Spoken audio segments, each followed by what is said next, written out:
Sometimes when you're working with the medium, or if you're out and a random medium has this thing that they need to share with you all of a sudden that comes through from spirit, from your loved one, sometimes what they say might not make sense to the person receiving the message right away. The memory might not click, or the phrasing might sound unfamiliar, or the details might not consciously line up with the way that they remember something. When that happens, it can be very disappointing and very confusing. So here's the thing, a soul's truth is not always linear. When a soul is speaking through the veil, it may bring forward a tone, a symbol, a sensory fragment, or a memory tucked so deep inside that the conscious mind has forgotten.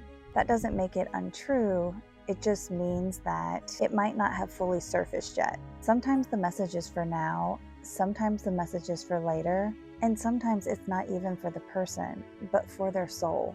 The spirit world doesn't operate on proof or perfect recall, but instead it flows through resonance. If something stirs your heart, gives you chills, or brings up emotion, that's your deeper self recognizing the truth, even if your mind isn't sure.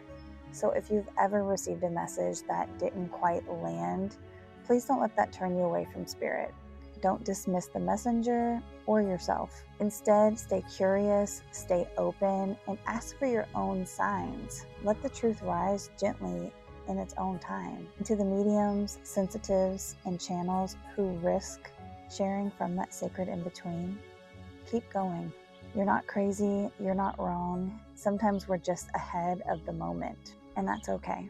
Let's hold space for mystery, for trust, for love to echo in ways that the mind can't always explain. I'm sending you all love, grace, and the deep knowing that spirit does reach across, and you're not imagining it. And look, I know it sucks when you do your end of the bargain and you share with someone what the soul wants you to say, and then it doesn't resonate with the person. And sometimes they remind me that it's because that person isn't in the resonance to receive the message. And sometimes they never want to receive the message, especially on missing person cases, because they don't want a medium or a psychic to be right. Because unfortunately, if we were right and something did click and something did make sense, then that would mean what they don't want it to mean. That maybe their loved one has crossed over. And sometimes families, their whole identity becomes always searching for the missing person. And if that person is no longer missing,